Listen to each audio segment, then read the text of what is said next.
Assalamualaikum warahmatullahi wabarakatuh.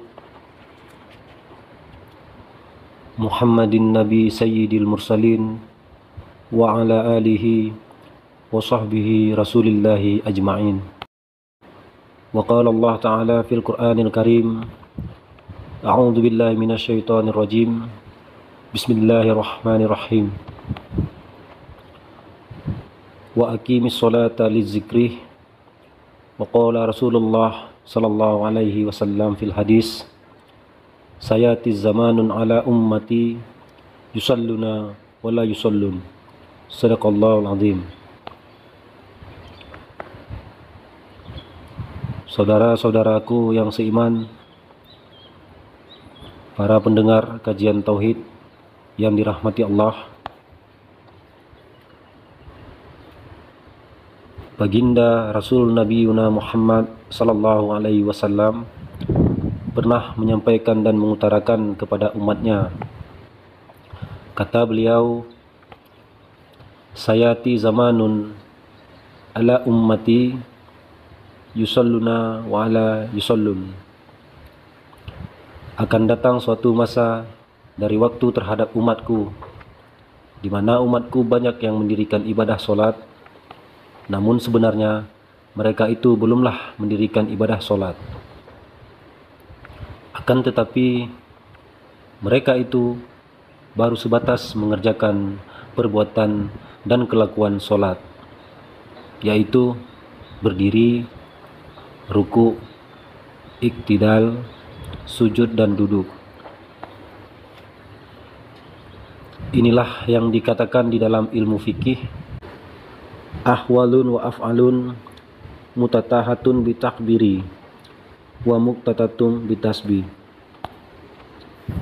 Bahwa yang dikatakan perbuatan solat itu adalah beberapa ucapan, beberapa perkataan dan perbuatan yang diawali dengan takbiratul ihram dan diakhiri dengan salam. Namun kenapa baginda Rasul mengungkapkan umatnya banyak yang mengerjakan dan mendirikan solat, namun sebenarnya mereka itu belumlah mendirikan solat? Karena mereka itu tidak mengenal dan memahami tentang hakikat solat itu sendiri. Makanya pantaslah kata baginda Rasul, kamin qaimin hazahum mil solatihi atta abuwan nasab. Berapa banyak umatku yang telah mengerjakan dan mendirikan ibadah solat, namun mereka sendiri tidak mendapatkan apa-apa dari solat yang mereka kerjakan, melainkan yang dia dapatkan itu hanyalah rasa capek dan letih. Rasa capek dan letih yang mereka dapatkan itu disebabkan karena mereka sesungguhnya tidak mengenal akan hakikat solat itu. Nah, inilah yang dimaksud oleh baginda Rasul tentang rahasia solat itu. La solata illa bima'rifatillah. Tidak sah solat atau belum dikatakan solat kalau belum mengenal Allah. Belum dikatakan solat kalau belum menyaksikan Allah. Belum dikatakan solat kalau belum liqo dengan Allah. Belum dikatakan solat kalau belum zuk kepada Allah. Makanya solat itu baru sah, solat itu baru diterima, solat itu baru diakui oleh Allah dan Rasulnya terhadap umat dan hambanya ini adalah di mana umatnya itu betul-betul mengenal dan memahami akan hakikat dan rahasia solat itu sendiri.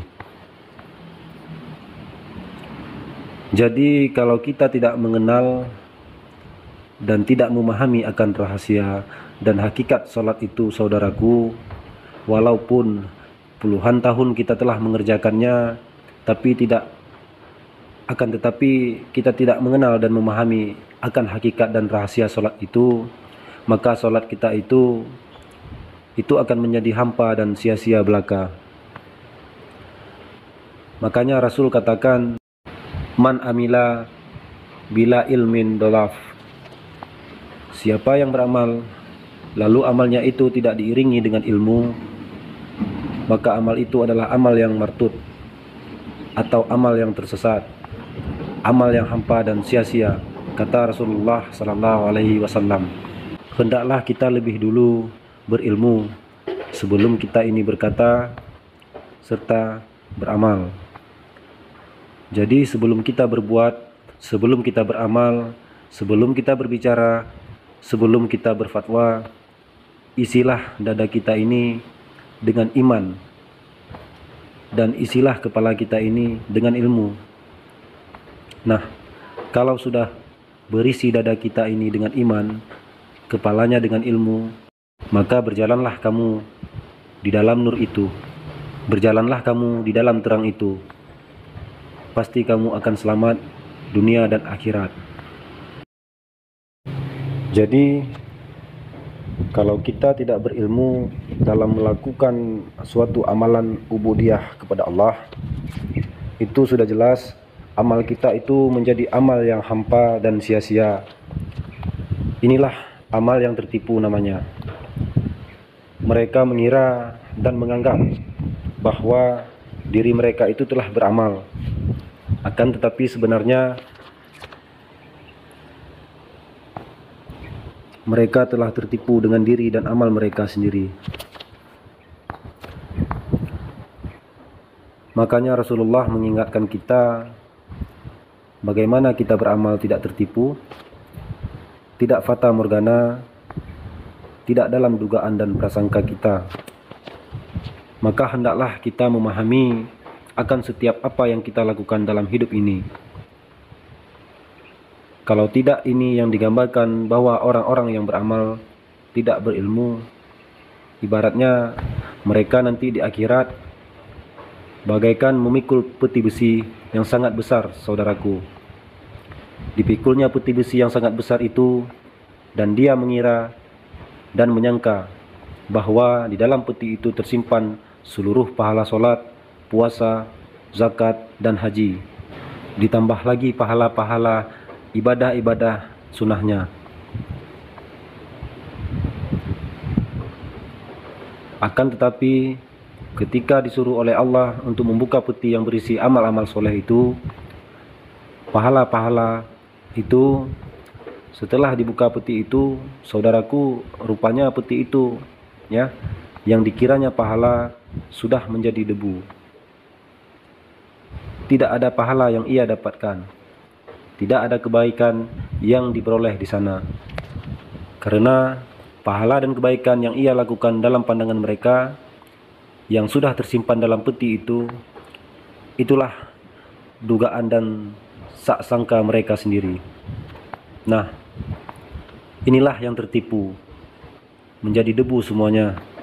Makanya baginda Rasul selalu membuat suatu perumpamaan kepada kita ini supaya kita mengenal dan memahami tentang rahasia solat, supaya kita mengenal dan memahami tentang rahasia solat itu. Rasulullah juga berkata, ada dua orang di antara umatku, kata Rasulullah, dia sama-sama mendirikan ibadah solat. Cara berdirinya sama, cara rukuknya sama, cara i'tidalnya sama, cara sujudnya persis sama, cara duduknya juga tidak berbeda. Namun kualitas solat di antara mereka berdua itu bagaikan langit dengan bumi, kata Rasulullah. Ada solatnya yang ingat, ada solatnya yang lalai, ada solatnya yang khusyuk, dan ada solatnya yang tidak khusyuk. Siapa yang mampu mengerjakan dan mendirikan ibadah solat itu secara khusyuk? Nah, inilah yang dijelaskan oleh Allah dalam surah Al-Mu'minun ayat 1 dan 2, bahwa Allah memberikan sanjungan yang diiringi dengan pujian kepada mereka yang mana mereka itu di dalam solat mereka itu khusyuk. Inilah yang akan kita kupas. Inilah yang akan kita bahas lebih dalam dan detail. Siapa sebenarnya mereka itu yang disanjung dan dipuji oleh Allah, termasuk orang-orang yang beruntung dalam mengerjakan ibadah solat itu secara khusus, di mana mereka mendirikan ibadah solat itu didirikan dalam keadaan khusyuk. Kalaulah orang yang beriman yang dikatakan yang mampu mendirikan ibadah solat secara khusyuk, yang menjadi buah pertanyaan kita ini, siapakah yang dikatakan orang yang beriman itu, dan apa pula ukuran standar solat yang khusyuk? Nah, inilah yang kita coba untuk memahaminya, karena Allah mengatakan wa'bud rabbaka hatta ya'tiyakal yakin, dan sembahlah Rabbmu hatta, sehingga betul-betul ya'tiyakal yakin. Jadi menyembah Allah itu betul-betul terbit di dalam diri kita ini suatu keyakinan. Kalaulah menyembah Allah betul-betul terbit di dalam hati, di dalam jiwa suatu keyakinan, lalu apakah yang dimaksud dengan yakin itu? Nah, inilah yang dikatakan Rasul, al-imanu kullu. Yang dikatakan yakin itu adalah iman yang sempurna. Nah, kalaulah yakin itu iman yang sempurna, lalu iman yang sempurna itu yang bagaimana? Kata Rasulullah, antu'mina birukyatillah. Iman yang sempurna itu ialah di mana kamu mampu menyaksikan Allah. Itu yang dikatakan iman yang sempurna.